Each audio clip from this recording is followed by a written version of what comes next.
Hello good morning friends. మనం గత వీడియోలో హాలోజన్స్ గురించి చర్చించాం. ఈరోజు క్లాస్లో ఇనార్గానిక్ కెమిస్ట్రీకి సంబంధించినటువంటి ఎస్ బ్లాక్ ఎలిమెంట్స్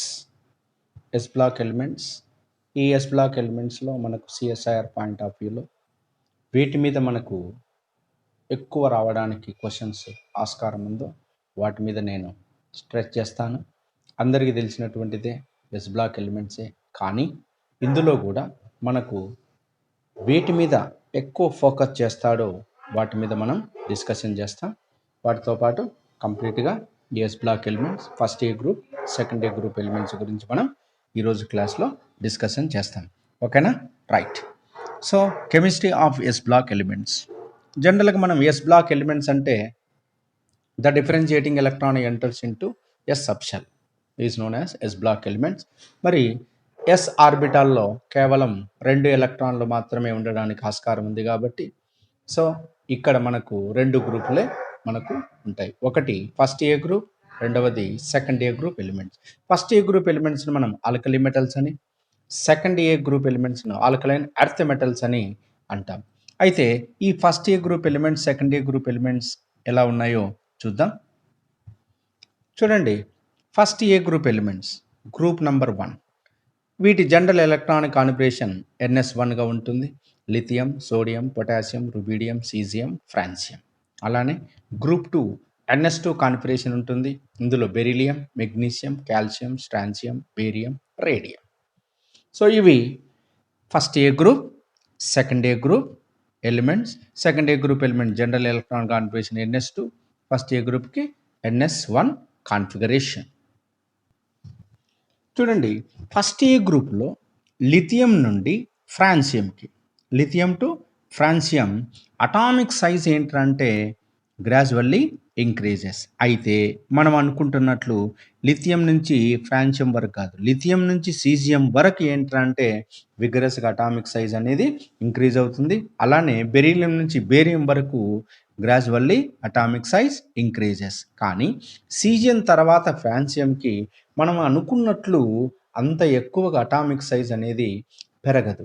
అలానే బేరియం నుంచి రేడియంకి అటామిక్ సైజ్ అనేది కూడా మనం అనుకున్నంత విధంగా అంతా పెరగదు. మరి ఇలా పెరగకపోవడానికి కారణం ఏంటంటే లాంథనైడ్ కాంట్రాక్షన్.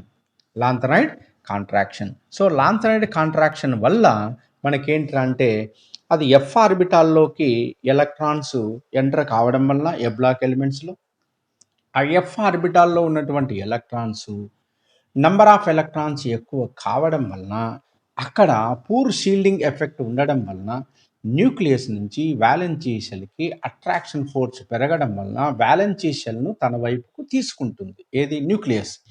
ఫలితంగా సైజ్ అనేది ఎక్కువ పెరగకుండా తగ్గడం అనేది జరుగుతుంది. మనం అనుకున్నంత ఎక్కువగా అక్కడ పెరగదు. అలా పెరగకపోవడానికి కారణం ఏంటంటే lanthanide contraction.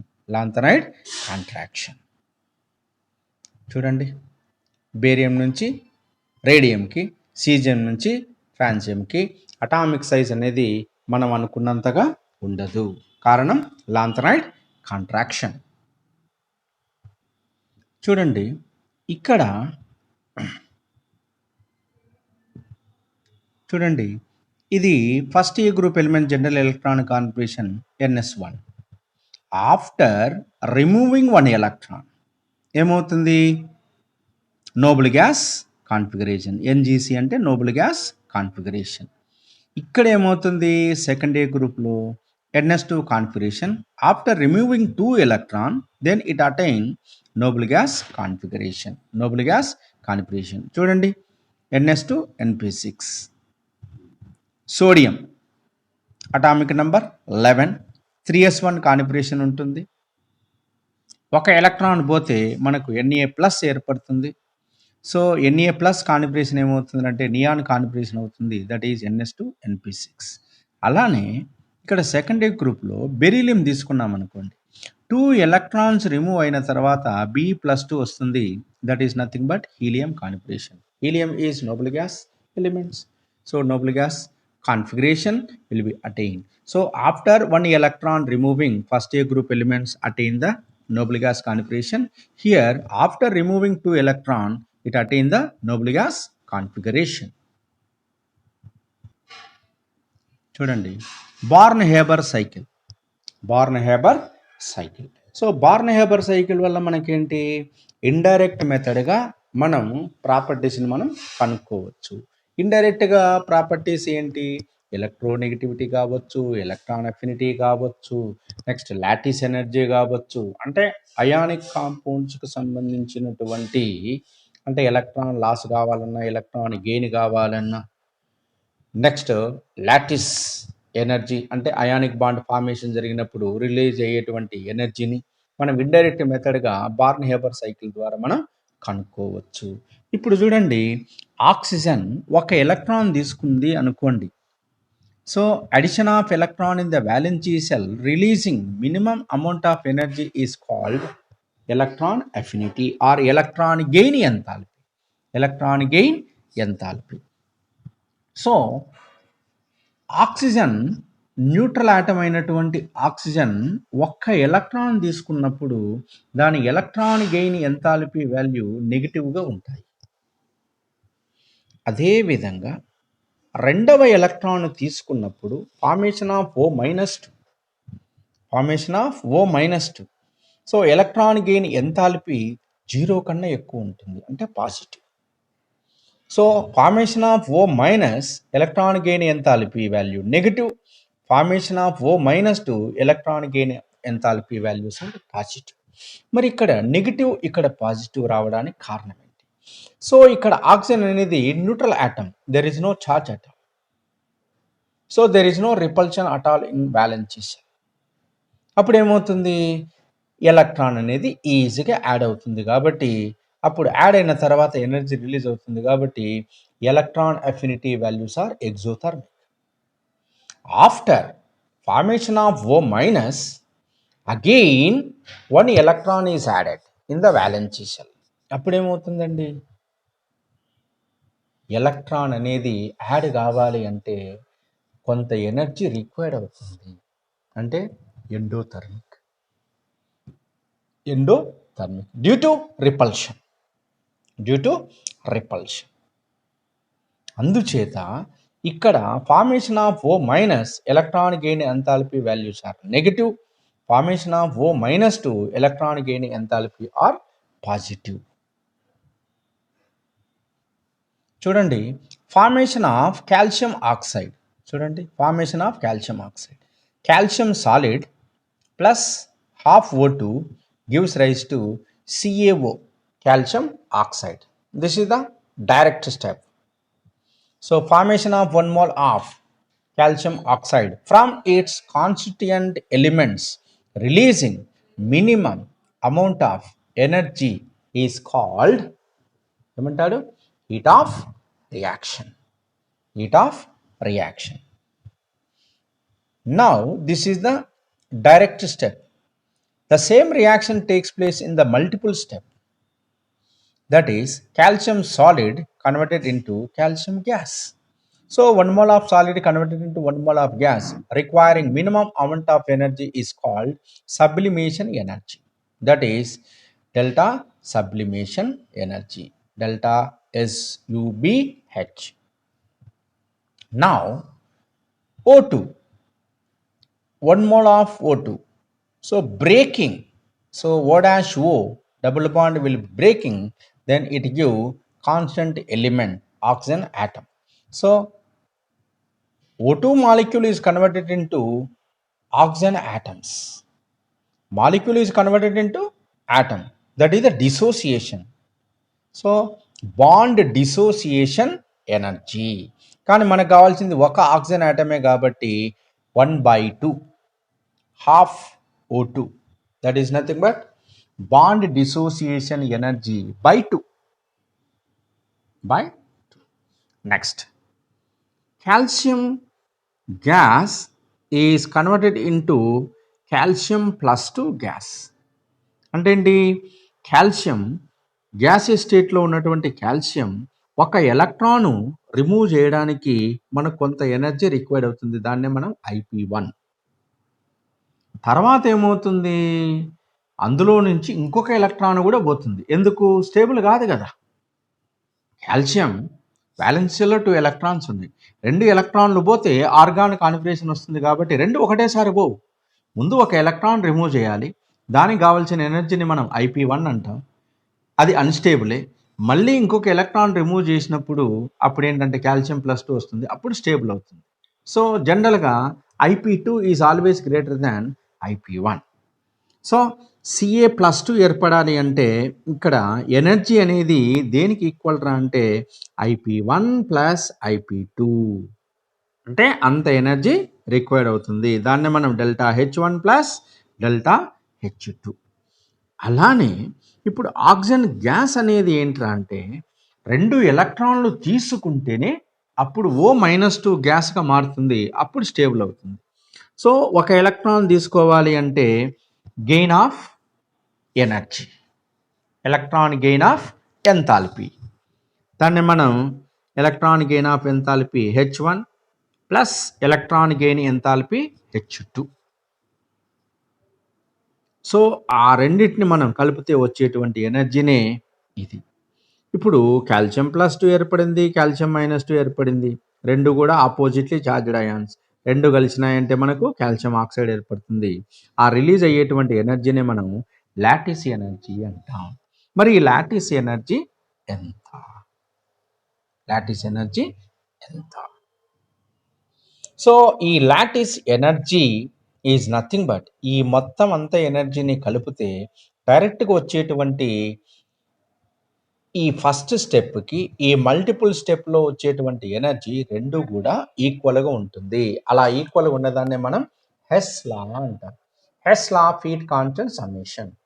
So any reaction is takes place in the single step or the same reaction takes place in the multiple step, the energy difference does not change. అంటే ఫర్ ఎగ్జాంపుల్ ఈ calcium oxide, formation of calcium oxide అంటే direct స్టెప్లో 10 kilo calories energy release అయ్యింది అనుకో. మరి ఇక్కడ కూడా మొత్తం ఈ మల్టిపుల్ స్టెప్లో వచ్చేటువంటి ఎనర్జీ కూడా ఏంటంటే 10 కిలో క్యాలరీసే ఉంటుంది. అంటే ఏంటి, ఒక రియాక్షన్ అనేది ఒక స్టెప్లో జరిగిన లేదా అదే రియాక్షను భిన్న స్టెప్పులలో జరిగిన అందులో మార్పు అయ్యేటువంటి ఎనర్జీ అనేది ఏ విధంగా కూడా డిఫరెంట్గా ఉండదు, ఎల్లప్పుడూ సమానంగానే ఉంటుంది అని చెప్పేదే హెస్ ఉష్ణ సంకలన నియమము అంటాం, హెస్ లా అంటాం. చూడండి, ఇప్పుడు ΔHCO అంటే కాల్షియం ఆక్సైడ్ ఫార్మేషన్, ఇదంతా దేనికి సమానంగా ఉంటుంది అంటే ఇందులో ఉన్నటువంటి సబ్లిమేషన్ ఎనర్జీకి plus ionisation energy 1, ionisation energy 2 plus bond dissociation energy, that is the average bond dissociation energy, plus electron gain enthalpy 1 plus electron gain enthalpy 2 plus lattice energy, దీనికి సమానంగా ఉంటుంది. సో ఇందులో ఉన్నటువంటి నియమం ఏంట్రా అంటే హెస్ లా. సో మనకు S block ఎలిమెంట్స్లో ఏంట్రా అంటే most probably S block elements అన్నీ కూడా ఏంట్రా అంటే మనకు అయానిక్ కాంపౌండ్స్ ఏర్పడతాయి. అంటే అయానిక్ కాంపౌండ్స్ అనేటివి ఏర్పడడానికి పాసిబిలిటీ ఉంది. అయితే ఇందులో ఎస్ బ్లాక్ ఎలిమెంట్స్లో ఏర్పరిచేటువంటి అన్ని అయానిక్ కాంపౌండ్స్ నిజమైనవా అంటే కాదు. అన్ని అయానిక్ కాంపౌండ్స్ నిజమైనటువంటి అయానిక్ కాంపౌండ్స్ కాదు, ట్రూ అయానిక్ కాంపౌండ్స్ కానే కావు. కొన్ని పేరుకు మాత్రం ఏంటంటే అయానిక్ కాంపౌండే, కానీ అందులో ఉన్నటువంటిది ఏంటంటే కోవలెంట్ క్యారెక్టర్, అంటే పులితోలు కప్పుకున్నటువంటి మేక మాదిరి ఉంటుంది. కాబట్టి ఇది పులే అని చూసేసరికి మనకేంటంటే అది మేకనో లేకపోతే గాడిదనో అవుతుంది. మరి ఇక్కడ కూడా ఏంటంటే కొన్ని అయానిక్ కాంపౌండ్స్ ఏంటంటే చూడడానికి అయానిక్ కాంపౌండ్స్ కనిపించినా అవి నిజమైనటువంటి అయానిక్ కాంపౌండ్స్ కావు, అవి కోవలెంట్ కాంపౌండ్స్గా చలామణి అవుతాయి అని మొట్టమొదటిసారిగా మనకు చెప్పినటువంటి సైంటిస్ట్ ఎవరంటే ఫజాన్స్. కాబట్టి ఫజాన్స్ రూల్, ఏవైతే ఫజాన్స్ రూల్ను పాటిస్తాయో అవి అయానిక్ కాంపౌండ్స్ కావు, అవి కోవలెంట్ కాంపౌండ్సే. మరి ఫజాన్స్ రూల్ అంటే ఏంటి? మరి ఈ ఫజాన్స్ రూలు మనకు తెలియాలి అంటే మనకు 2 పాయింట్లు మనకు తెలియాలి. ఒకటి పోలరైజింగ్ పవర్, రెండవది పోలరైజబిలిటీ.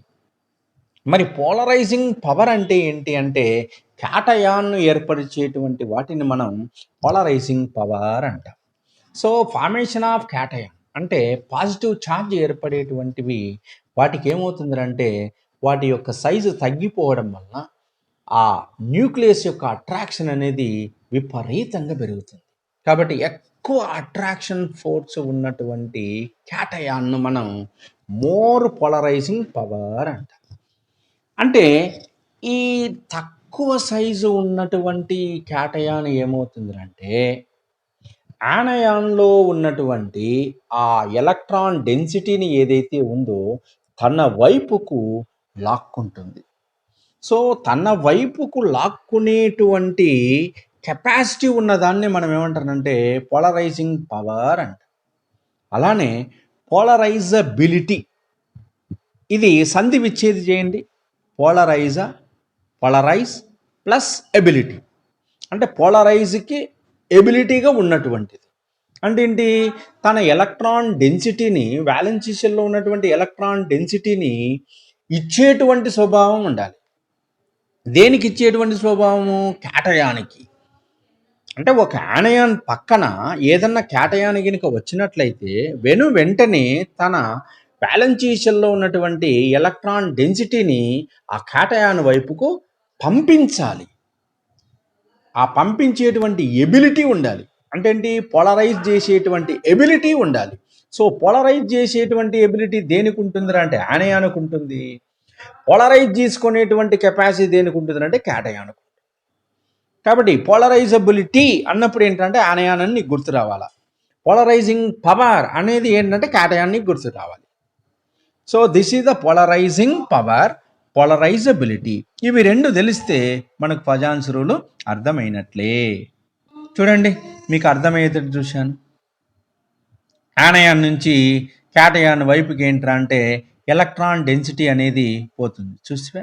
చూడండి, జనరల్గా ఇలా ఉంటుంది వ్యాలెన్స్ షెల్ ఎలక్ట్రాన్ డెన్సిటీ. ఎప్పుడైతే క్యాటయాన్ వైపుకి ఇలా పోతుందో దీన్ని పోలరైజబిలిటీ అంటాం. ఇప్పుడు ఈ క్యాటయాన్ స్మాలర్ అటామిక్ సైజు కాబట్టి దీన్ని తీసుకునేటువంటి కెపాసిటీ ఉంటుంది. దీన్ని మనం పోలరైజింగ్ పవర్ అంటాం. చూడండి, ఈ పోలరైజింగ్ పవర్ అనేది ఏంట్రా అంటే చూడండి, polarising power is directly proportional to charge, అంటే పాజిటివ్ ఛార్జ్. డామినేటింగ్ ఫ్యాక్టర్ ఇది చాలా డామినేటింగ్ ఫ్యాక్టర్. అంటే పాజిటివ్ ఛార్జ్ ఎక్కువ ఉంది అనుకోండి, సైజ్ తక్కువ ఉన్నట్లే కదా. సైజ్ తక్కువ ఉందంటే అట్రాక్షన్ ఫోర్స్ ఎక్కువ. అట్రాక్షన్ ఫోర్స్ ఎక్కువ అంటే ఈజీగా తీసుకుంటుంది, అంటే పోలరైజింగ్ పవర్ ఎక్కువ. అలానే polarising power is inversely proportional to size. Inversely proportional to size అంటే సైజ్ ఎక్కువ ఉంటే పోలరైజింగ్ పవర్ తక్కువ ఉంటుంది, సైజ్ తక్కువ ఉంటే పోలరైజింగ్ పవర్ ఎక్కువ ఉంటుంది. For example lithium, sodium, potassium, rubidium, caesium ఇది తీసుకున్నాం. ఇవన్నీ కూడా ఒక్కొక్క ఎలక్ట్రాన్ కోల్పోతే మనకేంటంటే స్టేబుల్ కాన్ఫిగరేషన్ వస్తుంది. కాబట్టి అన్నీ కూడా స్టేబుల్. మరి L I plus, N A plus, K plus, R B plus, caesium plus ఇవన్నీ కూడా సేమ్ ఛార్జే కదా ఉండేది. మరి సేమ్ ఛార్జ్ ఉంది. మరి ఛార్జ్ సేమ్ అన్నప్పుడు పోలరైజింగ్ పవర్ మనం చెప్పలేం, ఛార్జ్ని బట్టి చెప్పలేం. ఇక రెండవ ఫ్యాక్టర్ ఏంటంటే సైజుని బట్టి మనం చెప్పవచ్చు.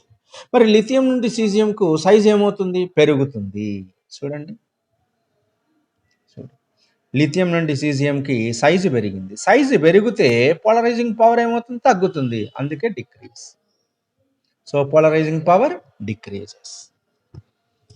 So lithium to cesium, top to bottom, atomic size increases, whereas ionic size also here compared to lithium ion and cesium ion, cesium cation, larger size, therefore larger size means less polarizing power. Next, polarizing power is directly proportional to charge density. Charge density ఎక్కువ ఉంది అనుకో, polarising power ఎక్కువ ఉంటుంది. So ఇంతవరకు మనం polarising power చూసాం, అంటే క్యాటయాన్ని చూసాం. ఇప్పుడు పోలరైజబిలిటీ అంటే యానయాన్ గురించి చూద్దాం. సో ఇక్కడ కూడా ఏంటంటే polarisability is directly proportional to charge. A charge? Negative charge. Polarizability is directly proportional to charge. Polarizing power also directly proportional to charge. అక్కడ ఏంట్రా అంటే పాజిటివ్ ఛార్జ్ అనాలి, ఇక్కడ ఏమనాలి? Negative charge. Next, polarizability is directly proportional to size. Directly proportional to size. అంటే size ఎక్కువ ఉంది అనుకో, నో అట్రాక్షన్ ఫోర్స్, కాబట్టి ఈజీగా ఎలక్ట్రాన్ డెన్సిటీని ఇచ్చేస్తుంది. కాబట్టి ఆ ఇచ్చేటువంటి ఎబిలిటీ అనేది ఎక్కువ ఉంటుంది. కాబట్టి polarisability is directly proportional to size and it is also inversely proportional to Z effect. Z effect అనేది ఇన్వర్స్లీ ప్రపోర్షనల్గా ఉంటుంది. ఇప్పుడు చూడండి, న్యూక్లియస్ నుంచి valency shell, the force of attraction దేని మీద ఉంటుంది అంటే రేడియస్ మీద ఉంటుంది. సో రేడియస్ పెరిగింది అనుకో, ఫోర్స్ ఆఫ్ అట్రాక్షన్ తగ్గుతుంది. రేడియస్ తగ్గింది అనుకో, ఫోర్స్ ఆఫ్ అట్రాక్షన్ పెరుగుతుంది. సో అక్కడ మనం పోలరైజబిలిటీకి inversely proportional to Z effect అయితే, పోలరైజింగ్ పవర్కి ఏంట్రా అంటే డైరెక్ట్లీ ప్రపోర్షనల్ టు జెడ్ఎఫ్. అంటే ఎఫెక్టివ్ న్యూక్లియర్ ఛార్జ్ అనేది ఎప్పుడు పెరుగుతుంది? సైజ్ తక్కువ ఉన్నప్పుడు, రేడియస్ తక్కువ ఉన్నప్పుడు ఫోర్స్ ఆఫ్ అట్రాక్షన్ అనేది ఎక్కువ ఉంటుంది. కాబట్టి మన ఫోర్స్ ఆఫ్ అట్రాక్షన్ ఎక్కువ ఉన్నప్పుడు ఎఫెక్టివ్గా ఏంటంటే ఎలక్ట్రాన్ డెన్సిటీని తన వైపుకు లాక్కుంటుంది. So it is directly proportional to Z effect. So polarising power is directly proportional to Z effect, whereas polarisability is inversely proportional to Z effect. ఇది గుర్తుపెట్టుకోవాలి. సో మనకు ఫజాన్స్ రూల్లో ఏంట్రా అంటే smaller the cation, larger the anion, more will be the covalent character. ఇది గుర్తుపెట్టుకోవాలి. So cation size తక్కువ, యానయాన్ size ఎక్కువ ఉన్నటువంటి అయానిక్ కాంపౌండ్లో మనకు అయానిక్ క్యారెక్టర్ కన్నా కోవలెంట్ క్యారెక్టర్ అనేది చాలా ఎక్కువగా ఉంటుంది. చూడండి, as the negative charge increases, size increases. Negative charge increase అయినప్పుడు ఏమవుతుంది? డిస్టెన్స్ అనేది పెరుగుతుంది. The distance is nothing but radius. ఎప్పుడైతే డిస్టెన్స్ పెరుగుతుందో అక్కడ ఫోర్స్ ఆఫ్ అట్రాక్షన్ ఏమవుతుంది? తగ్గుతుంది. So distance will be increases, D is nothing but distance or radius. Distance will be increases, force of attraction inversely proportional to distance, కాబట్టి force of attraction ఏమవుతుందంటే తగ్గుతుంది. చూడండి, fluorides of first group సంబంధించిన fluoride చూద్దాం. Lithium fluoride, sodium fluoride, potassium fluoride, rubidium fluoride, caesium fluoride. Size of cation చూడండి, size of cation top to bottom ఏమవుతుంది? Size of cation increases, covalent character decreases. So polarising power is inversely proportional to size అన్నాం కాబట్టి size పెరిగితే polarising power ఏమవుతుందంటే తగ్గుతుంది. Polarising power తగ్గితే మనకేమవుతుంది? ఫజాన్స్ rule favourable కాదు అంటే కోవలెంట్ క్యారెక్టర్ ఫేవరబుల్ కాదు.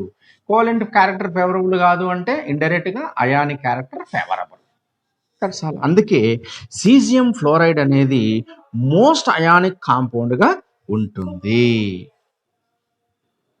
సో లిథియం ఫ్లోరైడ్లో కొంత కోవలెంట్ క్యారెక్టర్ ఎక్కువ ఉంటే, సీజియం ఫ్లోరైడ్కి వచ్చేసరికి కోవలెంట్ క్యారెక్టర్ ఉండదు, కంప్లీట్గా అయానిక్ క్యారెక్టర్ ఉంటుంది. ఎందుకంటే ఫజాన్స్ రూల్ అప్లికబుల్ కాదు.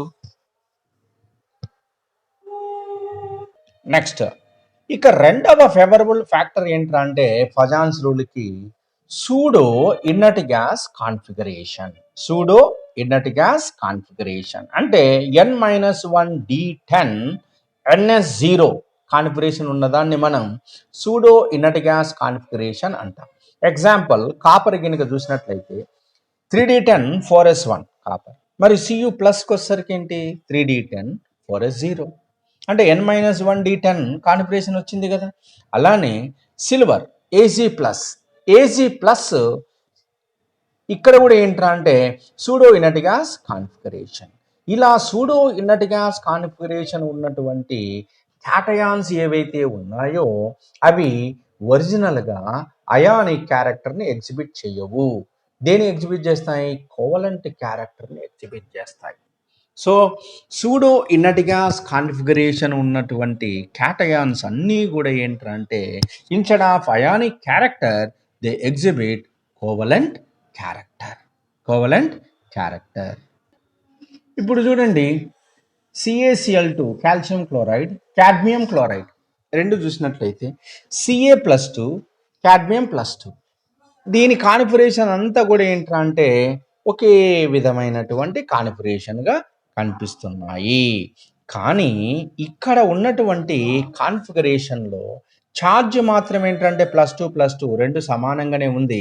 కానీ వీటి యొక్క కాన్ఫిగరేషన్ చూసినప్పుడు ఏంట్రా అంటే ఇందులో కాడ్మియం అనేది ఏంట్రా అంటే 4d10 అంటే n-1d10 కాన్ఫిగరేషన్ ఉంది కాబట్టి ఇది సూడో ఇనర్ట్ గ్యాస్ కాన్ఫిగరేషన్ అంటాం. అదే Ca+2 కాన్ఫిగరేషన్ ఏంట్రా అంటే నోబుల్ గ్యాస్ కాన్ఫిగరేషన్, అంటే తన సమీపమైనటువంటి ఆర్గాన్ కాన్ఫిగరేషన్లోకి వెళ్ళిపోతుంది. అంటే Ca+2 అనేది నోబుల్ గ్యాస్ కాన్ఫిగరేషన్ అయితే కాడ్మియం+2 అనేది pseudo inert gas configuration. So ఇక్కడ ఏంట్రా అంటే ఈ కాడ్మియం+2 క్యాటయాన్ కాబట్టి ఇది ఫజాన్స్ రూల్ను పాటిస్తుంది. అందుకే దీనికి కోవలెంట్ క్యారెక్టర్ ఎక్కువ.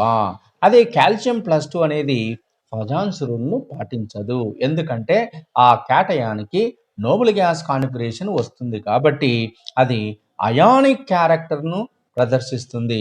కాడ్మియం+2 ఈ సూడో ఇనర్ట్ గ్యాస్ కాన్ఫిగరేషన్ వల్ల అయానిక్ క్యారెక్టర్ కన్నా కోవలెంట్ క్యారెక్టర్ అనేది ఎక్కువగా ఉంటుంది. సో ఇక్కడ ఏంట్రా అంటే D10 ఉండడం వల్ల due to more number of D electron poor shielding effect. ఈ పూర్ షీల్డింగ్ ఎఫెక్ట్ వల్ల ఏమవుతుందంటే ఈ న్యూక్లియస్ అనేది వ్యాలెన్సీ షెల్ను ఆ వ్యాలెన్సీ షెల్లో ఉన్నటువంటి ఎలక్ట్రాన్లకు అట్రాక్షన్ ఫోర్స్ ఎక్కువగా ఉంటుంది కాబట్టి జెడ్ ఎఫెక్ట్ అనేది చాలా ఎక్కువ. జెడ్ ఎఫెక్ట్ ఎప్పుడైతే ఎక్కువ ఉంటుందో పోలరైజింగ్ పవర్ ఎక్కువ అవుతుంది. ఎప్పుడైతే పోలరైజింగ్ పవర్ ఎక్కువ ఉంటుందో కోవలెంట్ క్యారెక్టర్ ఎక్కువ. అంటే దేనికైతే పోలరైజింగ్ పవర్ కానీ పోలరైజబిలిటీ కానీ రెండిటికి దేనికైతే ఎక్కువ ఉంటుందో అటువంటి అయాన్లకి అయానిక్ క్యారెక్టర్ బదులు కోవలెంట్ క్యారెక్టర్ ఎక్కువ ఉంటుంది. మరి కాల్షియం+2కి జెడ్ ఎఫెక్ట్ అనేది తక్కువ. కాబట్టి జెడ్ ఎఫెక్ట్ ఇంక్రీజ్ అయితే కోవలెంట్ క్యారెక్టర్ ఇంక్రీజ్ అవుతుంది. సో కాడ్మియం క్లోరైడ్ అనేది అయానిక్ క్యారెక్టర్ కన్నా కోవలెంట్ క్యారెక్టర్ బలీయంగా ఉంటుంది, అంటే ఎక్కువగా ఉంటుంది. చూడండి, more covalent more overlapping capacity, less covalent less overlapping capacity. ఇది గుర్తుపెట్టుకోవాలా. మరి ఇలా ఉన్నటువంటి క్యాటయానికి ఆనయానికి అంటే అది ఇన్నర్ట్ గ్యాస్ కాన్ఫిగరేషన్ ఉన్నటువంటి క్యాటయాన్ కావచ్చు, లేదా సూడో ఇన్నర్ట్ గ్యాస్ కాన్ఫిగరేషన్ ఉన్నటువంటి క్యాటయాన్ కావచ్చు. ఏ క్యాటయాన్ అయినా ఇక్కడ ఒక క్యాటయానికి ఒక ఆనయానికి మధ్య ఉన్నటువంటి ఫోర్స్ ఆఫ్ అట్రాక్షన్ని మనం అయానిక్ బాండ్ అన్నాం కాబట్టి మరి కాడ్మియం క్లోరైడ్లో Cd+2 ఉంది, అలానే Cl- ఉంది. అంటే క్యాటయాన్ ఉంది, ఆనయాన్ ఉంది, వారెన్నిటి మధ్య ఫోర్స్ ఆఫ్ అట్రాక్షన్ ఉంది. దాన్నే మనం అయానిక్ కాంపౌండ్ అన్నాం. కానీ ఇది నిజానికి కంప్లీట్ అయానిక్ కాంపౌండ్ కాదు. ఇందులో కోవలెంట్ క్యారెక్టర్ ఎక్కువగా ఉంది. కారణం ఏంటంటే పజాన్స్ రూల్. మరి పజాన్స్ నియమం వల్ల కొన్ని అయానిక్ కాంపౌండ్స్ కోవలెంట్ కాంపౌండ్స్గా వ్యవహరిస్తున్నాయి.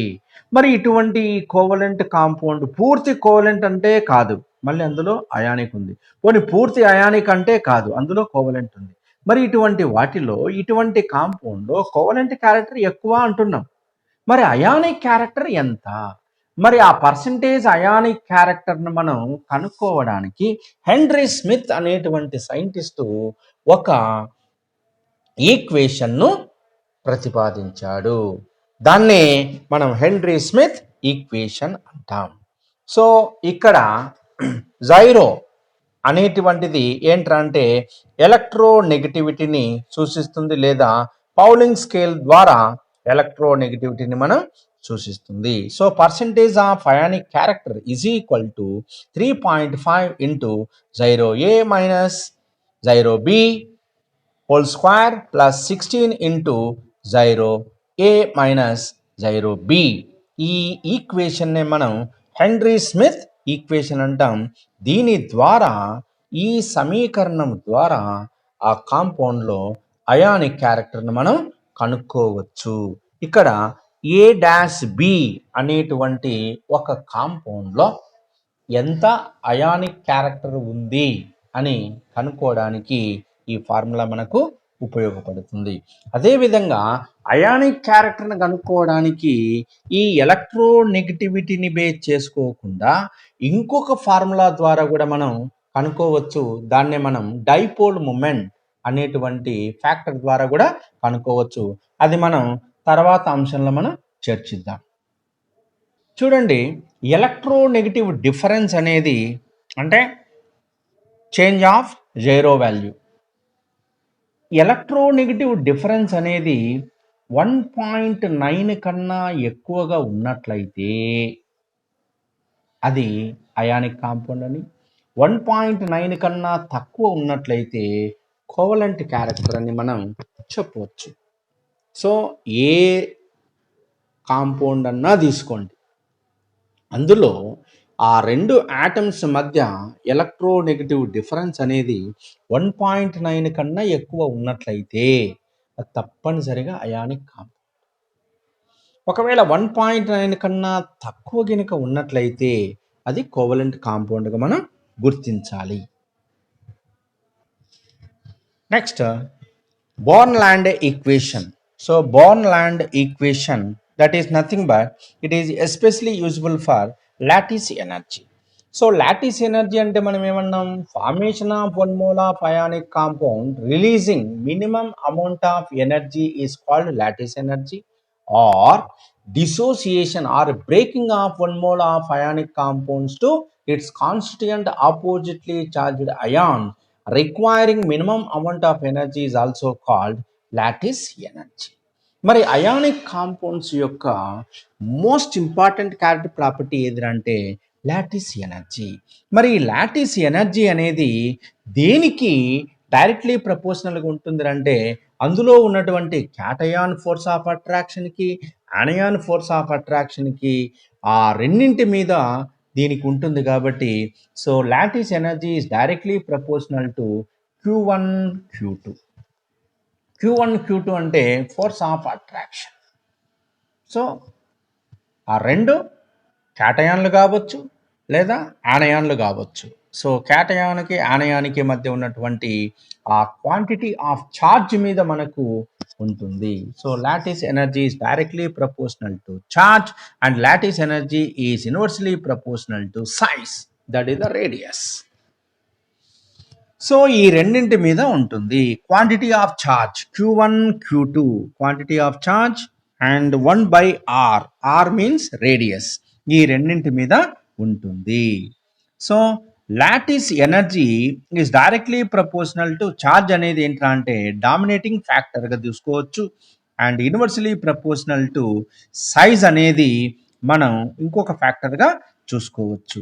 మరి ఛార్జ్ ఈజ్ నథింగ్ బట్, ఈ ఛార్జ్ అనేది దేని మీద ఉంటుంది అంటే ఆ క్యాటయాన్ మీద యానయాన్ మీద ఉన్నటువంటి ఆ charge, that is nothing but polarizability and polarizing power. So force of attraction చూడండి, potential energy. So potential energy and radius.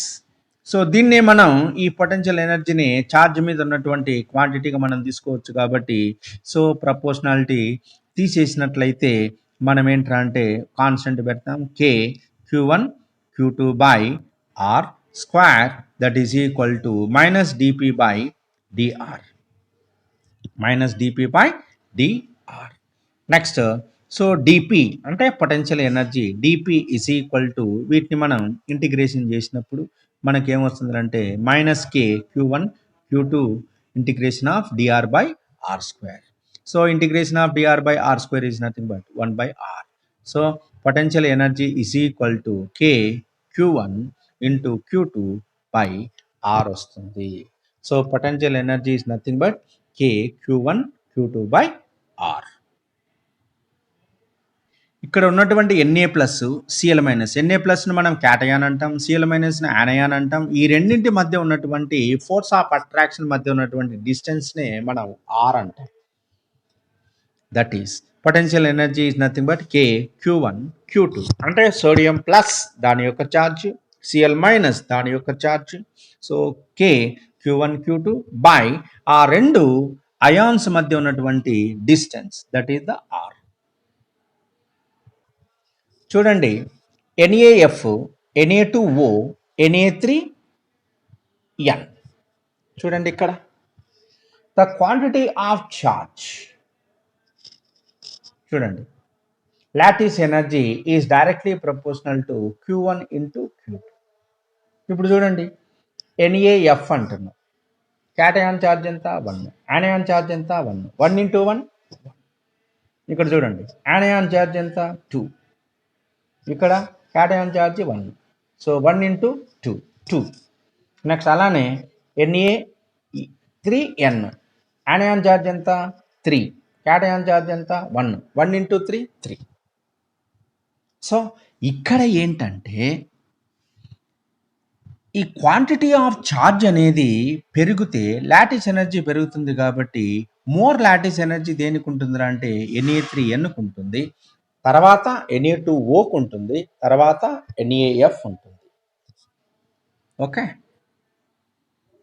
ఇక్కడ చూడండి, NaF, MgO, TiC, SCN, అలానే BeO, MgO, CaO, SRO, BaO, అలానే NaF, MgF2, AlF3.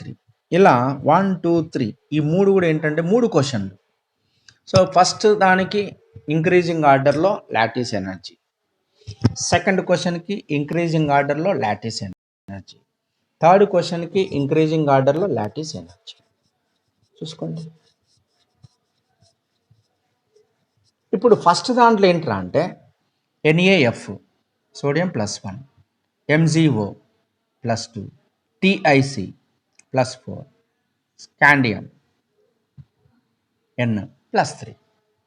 So charge దేనికి ఎక్కువ ఉంది, Tiకి +4 ఉంటుంది, తర్వాత +3, తర్వాత +2, తర్వాత NaF. కాబట్టి హైయెస్ట్ దేనికి ఉంటుంది, టిటానియం కార్బైడ్, తర్వాత స్కాండియం నైట్రైడ్, తర్వాత MgO, తర్వాత NaF. చూడండి, ఫస్ట్ దాంట్లో ఏంటంటే మనకి 1 ఇంటూ 1 1, 2 ఇంటూ 2 4, అంటే lattice energy directly proportional to Q1 into Q2, అవునా. So 4 into 4 16, 3 into 3 9. So lattice energy directly proportional to Q1 into Q2 కదా. సో దీనికి ఎక్కువ, తర్వాత దీనికి, తర్వాత దీనికి, తర్వాత దీనికి. So this is the answer, lattice energy order. చూడండి, ఫస్ట్ దానికేమో ఈ ఆర్డర్లో వస్తుంది, తర్వాతనేమో ఇది. సో ఇక్కడ ఏంట్రా అంటే cation charge, anion charge same అండి. Cation charge, anion charge same. మరి సేమ్ అన్నప్పుడు ఛార్జ్ని బట్టి మనం చెప్పలేం, దేన్ని బట్టి చెప్తాం, size. Lattice energy is inversely proportional to size అన్నాం కదా. సైజ్ ఎక్కువ ఉంటే లాటిస్ ఎనర్జీ తక్కువ, బేరియంకి సైజ్ ఎక్కువ, బెరీలియంకి సైజ్ తక్కువ, అందుకే దీనికి మోర్ లాటిస్ ఎనర్జీ. ఇక థర్డ్ దానికి ఏంటంటే ఛార్జ్ని బట్టి చెప్పొచ్చు. యానయాన్ ఛార్జ్ సేమ్ ఉంది కానీ క్యాటయాన్ ఛార్జ్ డిఫరెంట్ ఉంది, కాబట్టి charge is directly proportional to lattice energy, కాబట్టి AlF3 ఎక్కువ, ఎంజీ F2కు తక్కువ, NaFకు ఇంకా తక్కువ.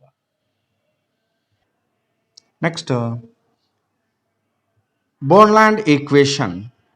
సోడియం క్లోరైడ్ క్రిస్టల్ లాటిస్ కనుక చూసినట్లయితే ఇందులో ఫోర్స్ ఆఫ్ అట్రాక్షన్ అనేది ఛార్జ్ మీద డైరెక్ట్లీ ప్రపోర్షనల్ అన్నాం, inversely proportional to size, that is nothing but radius. So the force of attraction is nothing but potential energy. Potential energy is nothing but K into Q1 into Q2 by R.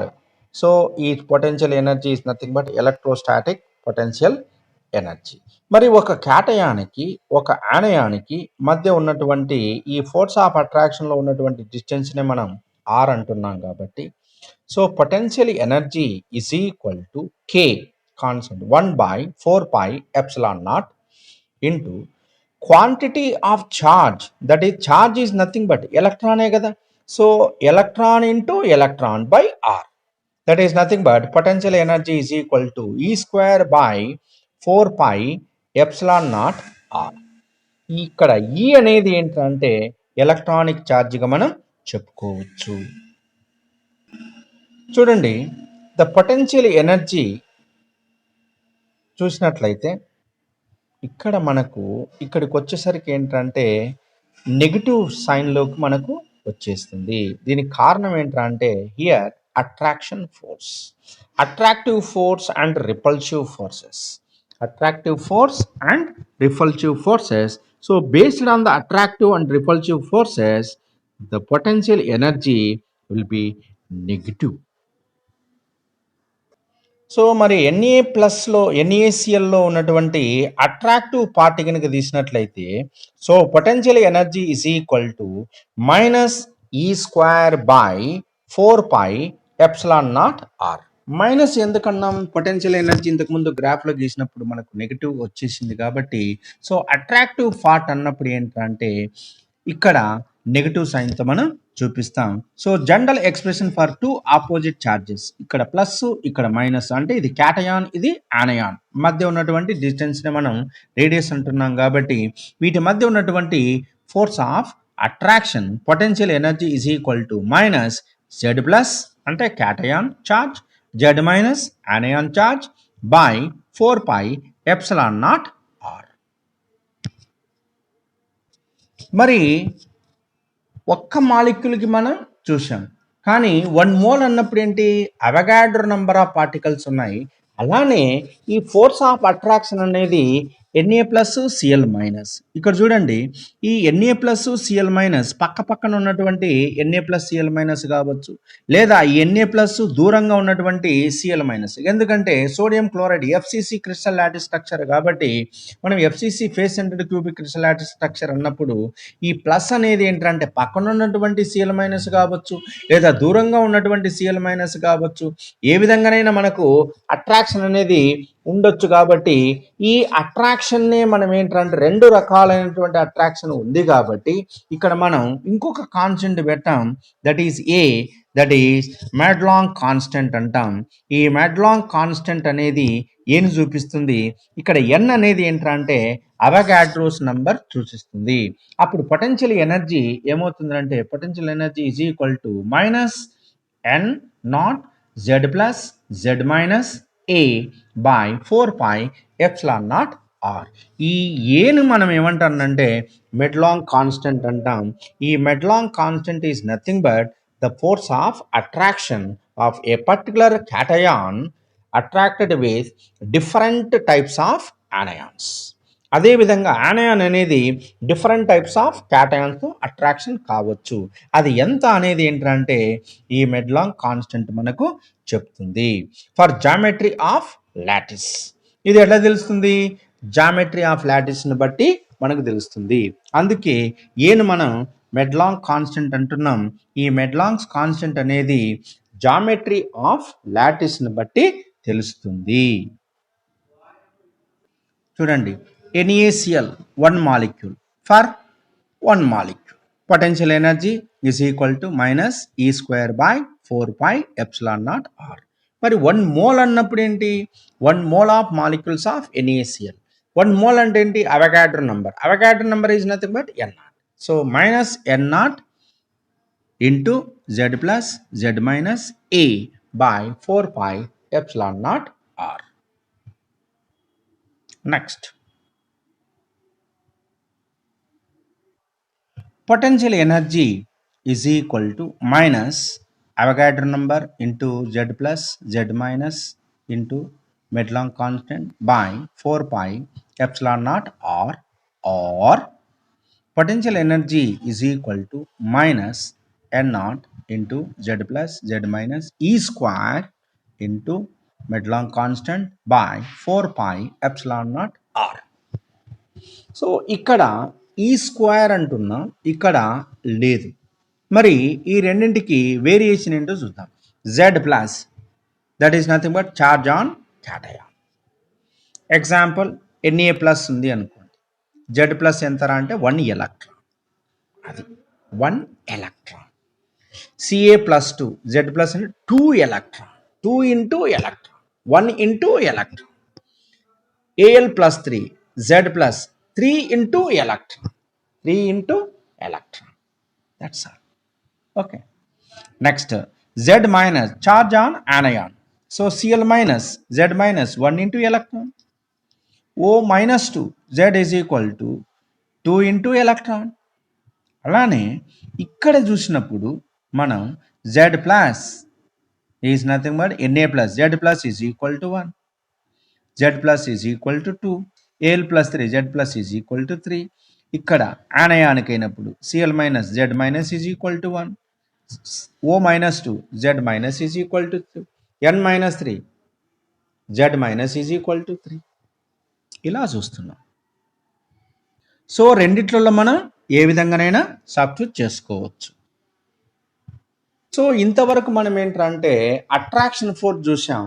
ఇప్పుడు ఏంటంటే repulsive part చూద్దాం. ఇంతవరకు చూసింది ఏంటి? Attractive part, that is the potential energy అన్నాం. ఇప్పుడు repulsive part. ఈ repulsive part అనేది U is equal to N0B by R power N.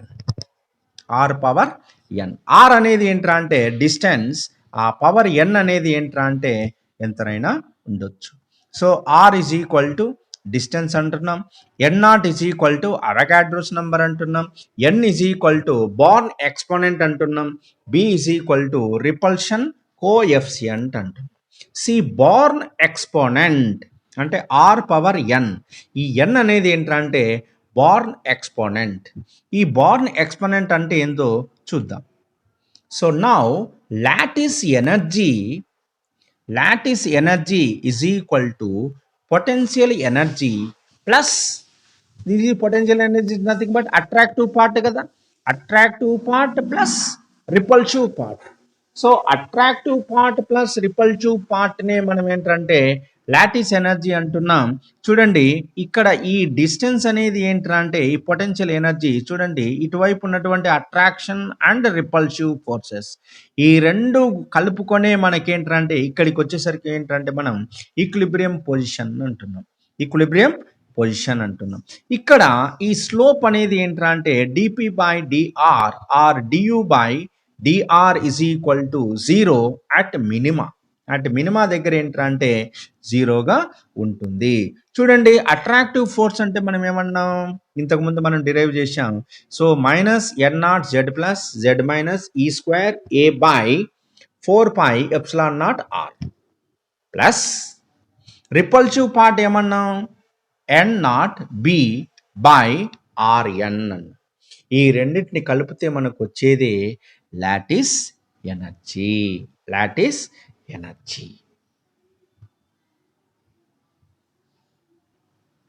మరి DU by DR is equal to 0 అంటున్నాం కదా, మరి బి ఎంత, బి వాల్యూ ఎంత, బిని కనుక్కోవాలి. అప్పుడేంటి చూడండి, lattice energy U is equal to మనం ఇంతకుముందు రాసాం, అందులో నుంచి దీన్ని డిఫరెన్షియేట్ చేస్తున్నాం. DU by DR is equal to DR minus 1 by DR plus N0 B DR power minus N by DR. దీన్ని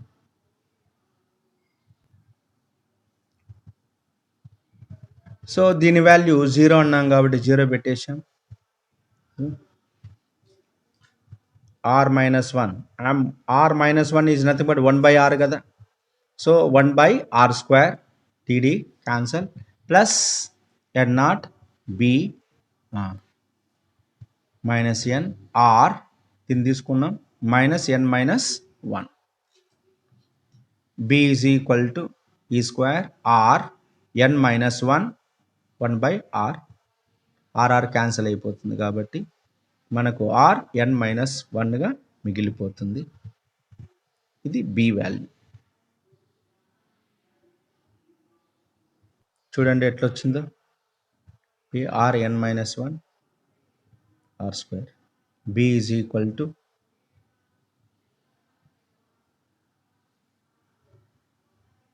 a ప్లస్ z ఈ square by r square.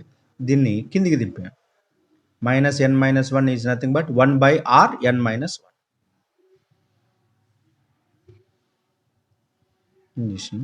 r 1 minus n వస్తుంది.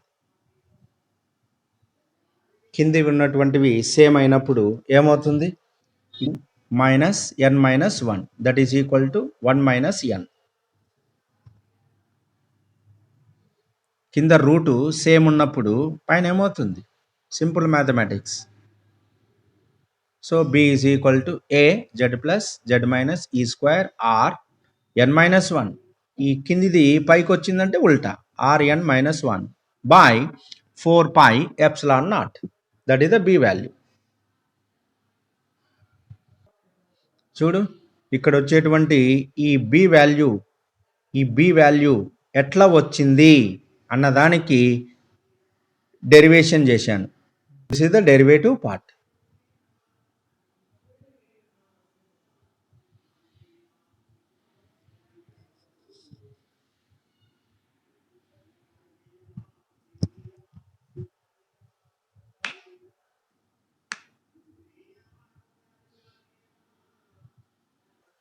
Now lattice energy is equal to ఇంతవరకు రాస్తాం. ఈ are N minus 1 నేను రాసుకోవచ్చు 1 minus 1 by ఎన్.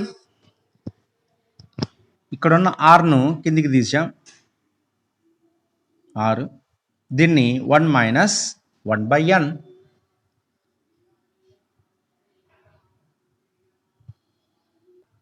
ఇక్కడ మనకేంట్రా అంటే చూడండి ఈ వాల్యూలు ఇంపార్టెంట్.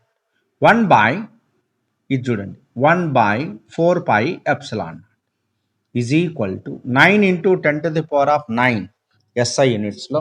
అలానే ఎప్సిలాన్ నాట్ వాల్యూ ఎంత అంటే 8.85 into 10 to the power of -12 in SI units. So మనకి ఎప్సిలాన్ నాట్ వాల్యూ అలానే 1 by 4 pi epsilon naught value ఈ రెండు కూడా మనకు ఇంపార్టెంట్. ఇవి గుర్తుపెట్టుకోవాలా. సో టోటల్గా లాటిస్ ఎనర్జీ అంటే ఏంటంటే ఇది equation. So attractive force, repulsive force, some of the attractive force and repulsive force of ionic compound crystal lattice is called lattice energy that is equal to U.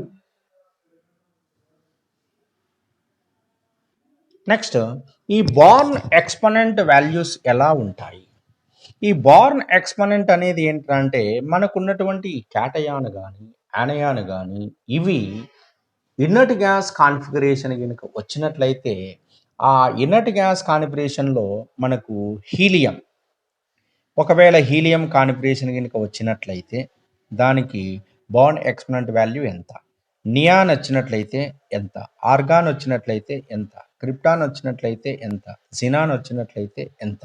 ఈ values మనకు important. ఇవి మనం గుర్తుపెట్టుకోవాలి. చూడండి ఇక్కడ ఉన్నటువంటి ఈ బార్న్ ఎక్స్పోనెంట్ వాల్యూ n అనేది ఏంటంటే హీలియం గినికి వచ్చినట్లయితే 5, నియాన్ గినికి వస్తే 7, ఆర్గాన్ గినికి వస్తే 9, క్రిప్టాన్ వస్తే 10, జినాన్ వస్తే 12. ఇప్పుడు మనకి ఏంటంటే ఇది సిఎస్ఆర్ నెట్లో కానీ ఏపీ సెట్లో కానీ మనకు అడిగేటువంటి క్వశ్చన్ ఏంటంటే బార్న్ ఎక్స్పోనెంట్ వాల్యూ ఎంత అంటాడు. ఫర్ ఎగ్జాంపుల్ సోడియం క్లోరైడ్ ఇస్తాడు. సోడియం క్లోరైడ్ ఇచ్చేసి దానికి బోర్న్ ఎక్స్పోనెంట్ వాల్యూ ఎంత అంటే అప్పుడు ఎట్లా చేస్తావు? ఎట్లా చేస్తావు? తెలియాలి కదా. రైట్. ఇప్పుడు చూడండి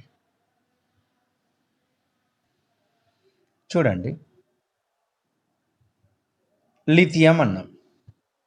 లిథియం ప్లస్ అయిందనుకోండి, అప్పుడు కాన్ఫిగరేషన్ వచ్చేది ఏంటి? హీలియం. కాబట్టి దానికి 5. సో లిథియం ప్లస్ కానీ బెరీలియం ప్లస్ 2 కానీ ఉన్న క్యాటయాన్లకు ఎన్ వాల్యూ ఎంత అంటే 5. అలానే sodium Na plus F minus O minus 2 వీటికంటే ఏంటంటే ఇక్కడ మనకు నియాన్ కాన్ఫిగరేషన్ వస్తుంది కాబట్టి దట్ ఈస్ 7.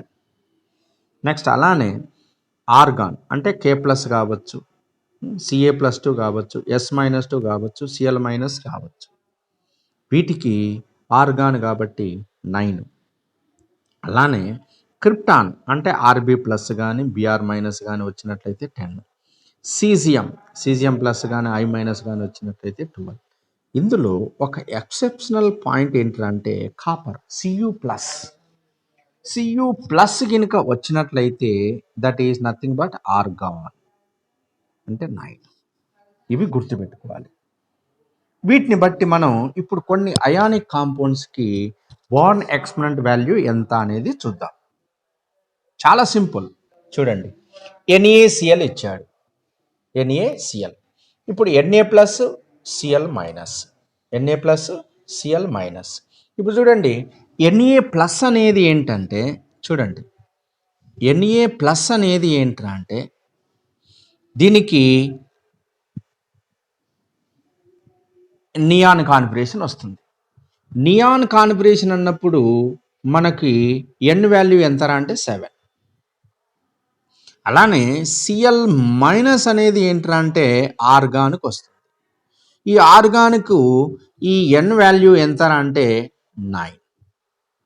ఇప్పుడు NaCl అన్నప్పుడు క్యాటయాన్ డిఫరెంట్గా ఉంది, ఆనయాన్ డిఫరెంట్గా ఉంది. క్యాటయాన్కి బోర్న్ ఎక్స్పోనెంట్ వాల్యూ ఒక విధంగా ఉంది, ఆనయానికి బోర్న్ ఎక్స్పోనెంట్ వాల్యూ ఒక విధంగా ఉంది. కాబట్టి ఈ రెండింటి యావరేజ్ తీసుకోవాలి. మరి ఈ రెండింటి యావరేజ్ అన్నప్పుడు సోడియం ప్లస్కి 7 తీసుకున్నాం, Cl మైనస్కి 9 తీసుకుంటున్నాం, బై 2 అంటున్నాం. కాబట్టి that is nothing but 16/2, that is nothing but 8. So NaCl అనేటువంటి అయానిక్ కాంపౌండ్కి బోర్న్ ఎక్స్పోనెంట్ వాల్యూ ఎంత అంటే 8. ఎట్లొచ్చిందంటే it is a very very important.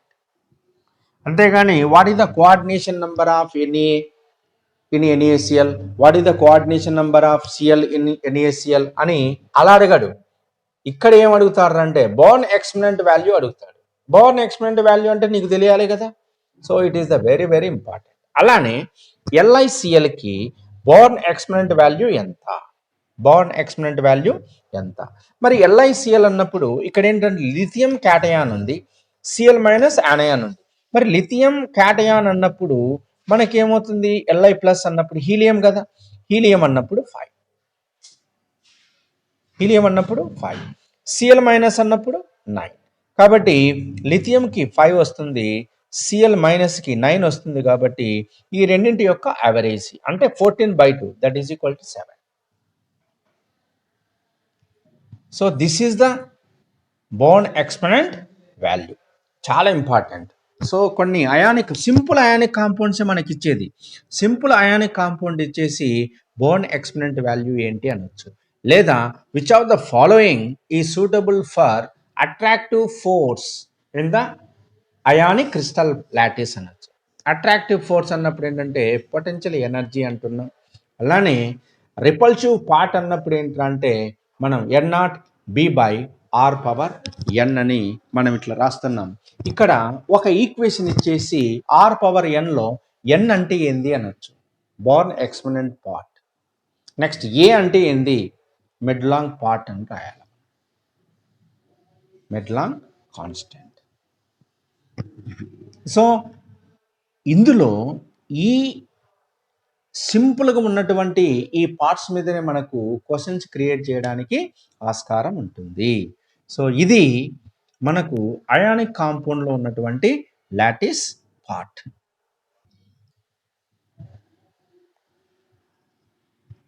ఇప్పుడు క్వశ్చన్ చూడండి, calculate lattice energy for NaCl if the value of Madelung constant is 1.74756, whereas R is equal to 2.82 angstrom.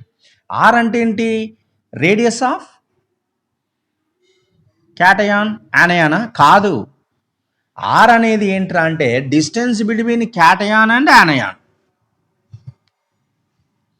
అంటే Na+కి Cl-కి మధ్య ఉన్నటువంటి డిస్టెన్స్నే మనం ఏంటంటే ఆర్ అంటాం. కాబట్టి ఈ ఆర్ అనేది 2.82 యాంగ్స్ట్రామ్. 2.82 యాంగ్స్ట్రామ్. మరి ఇప్పుడు లాటిస్ ఎనర్జీని మనం క్యాలిక్యులేట్ చేయాలి కదా. క్యాలిక్యులేట్ చేయాలా లేదా? క్యాలిక్యులేట్ చేయాలి. మరి ఫార్ములా ఏంటి? ఇంతకుముందే చెప్పాం మనం ఫార్ములా. ఇదే కదా ఫార్ములా, అవునా కదా? n0 అంటే అవగాడ్రో నంబరు, ఏ అంటే Madelung constant, Z plus Z minus E square by 4πε0 R. R అంటే ఇచ్చాడు.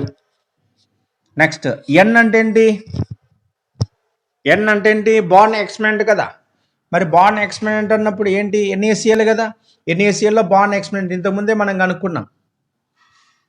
ఎంత? 7 + 9/2 that is equal to 16/2 that is equal to 8. అంటే n ఈజ్ ఈక్వల్ టు 8 మనకు తెలిసిపోయింది కదా.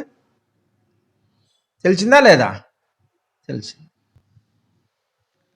చూడండి, మెడ్లాంగ్ కాన్స్టెంట్ ఏ వాల్యూ వాడు ఇచ్చేసాడు కాబట్టి ఆర్ మనకు తెలుసు, ఎన్ కూడా మనకు తెలుసు. కాబట్టి ఈ వాల్యూలన్నీ మనం ఆ ఫార్ములాలో కనుక సబ్స్టిట్యూట్ చేస్తే మనకు ఆన్సర్ వస్తుంది.